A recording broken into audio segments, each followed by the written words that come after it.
Who is responsible? Is the Prime Minister of India responsible? Is Madhavi Buch responsible? Or is Mr. Adani responsible?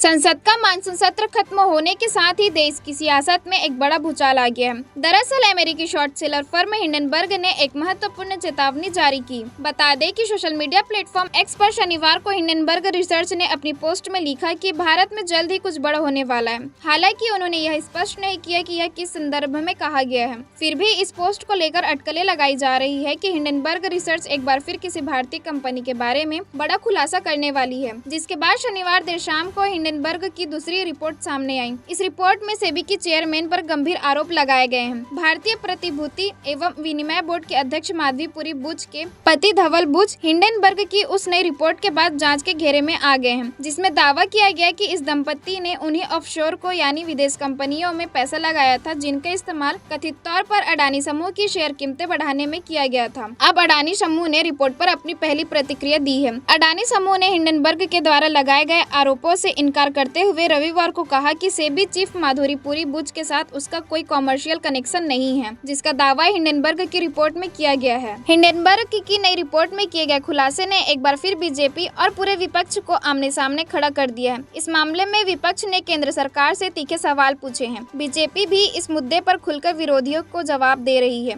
अब इस पूरे मामले पर भाजपा सांसद और प्रवक्ता सुधांशु त्रिवेदी ने कहा, पिछले कुछ सालों से जब भी संसद सत्र शुरू होता है, कोई विदेशी रिपोर्ट जारी हो जाती है। संसद सत्र से ठीक पहले बीबीसी की डॉक्यूमेंट्री जारी की गई थी। संसद सत्र से ठीक पहले जनवरी में हिंडनबर्ग की रिपोर्ट आई थी। ये सब घटनाक्रम संसद सत्र के दौरान होता है। उन्होंने आगे कहा कि विपक्ष के विदेश से ऐसा संबंध है कि वे भारत के हर संसद सत्र के दौरान अस्थिरता और अराजकता पैदा करते हैं। वे भ्रम फैलाकर भारत में आर्थिक अराजकता पैदा करना चाहते हैं। अब वे सेबी पर हमला कर रहे हैं। कांग्रेस पिछले 30-40 सालों से हमेशा विदेशी कंपनियों के साथ क्यों खड़ी रहती है? यूनियन कार्बाइड के साथ क्यों खड़ी रहती है? रिपोर्ट कुछ भी विश्वसनीय नहीं। पूरी केंद्रीय मंत्री वहीं सेबी प्रमुख और उनके पति पर आरोपों वाली हिंडनबर्ग रिपोर्ट पर भाजपा नेता और पूर्व केंद्रीय मंत्री राजीव चंद्रशेखर ने कहा, ये सिर्फ अटकलें और अनुमान हैं, जिन्हें सच्चाई के कुछ अंशों के साथ जोड़ा जा रहा है। इसके पीछे एक खास योजना है। पिछले 10 वर्षों में कांग्रेस ने झूठ की राजनीति की रणनीति अपनाई है और अब वह स्वतंत्र नियामक सेबी पर हमला करके हमारी वित्तीय प्रणाली को अस्थिर करने और देश में अराजकता पैदा करने के लिए विदेशी मदद मांग रही है। रिपोर्ट में कुछ भी विश्वसनीय नहीं है। लोकसभा में विपक्ष के नेता राहुल गांधी ने रविवार को एक वीडियो पोस्ट किया, जिसमें उन्होंने कहा कि सेबी चेयरपर्सन पर लगे आरोपों से छोटे छोटे निवेशकों के हित गंभीर खतरे में हैं। सवाल है कि आखिर सेबी चीफ को अब तक हटाया क्यों नहीं गया? राहुल ने कहा कि अगर निवेशकों को नुकसान होता है तो इसका जिम्मेदार पीएम मोदी, सेबी चेयरपर्सन या गौतम अडानी में कौन होंगे? उन्होंने सुप्रीम कोर्ट से भी गुहार लगाई कि नए खुलासों के आलोक में उसे संज्ञान लेकर फिर से सुनवाई करनी चाहिए। राहुल गांधी ने कहा कि प्रधानमंत्री जेपीसी जांच से क्यों डरते हैं? अब यह पूरी तरह स्पष्ट हो गया है। A very serious allegation against the Adani Group was illegal share ownership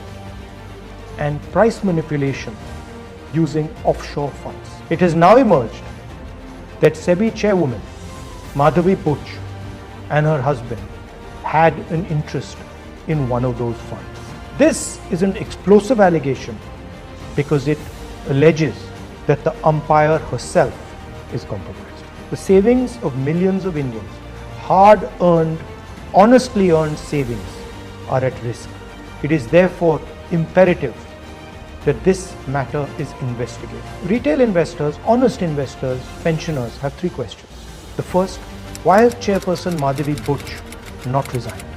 Second, God forbid something were to go wrong and investors were to lose their money. Who is responsible? Is the Prime Minister of India responsible? Is Madhavi Buch responsible? Or is Mr. Adani responsible? And finally, the Supreme Court has been looking at this matter. New allegations have emerged. Very serious, explosive allegations have emerged. Is the Supreme Court going to look at this matter suo moto again? Rahul के अलावा सरकार पर सबसे ज्यादा चोट पश्चिम बंगाल की सत्ताधारी party Trinamool Congress ने की। देश प्रदेश की सभी बड़ी खबरों से जुड़े रहने के लिए हमारे YouTube चैनल को लाइक, शेयर और सब्सक्राइब करना ना भूलें। साथ ही लेटेस्ट खबरों के लिए बेल आइकन को प्रेस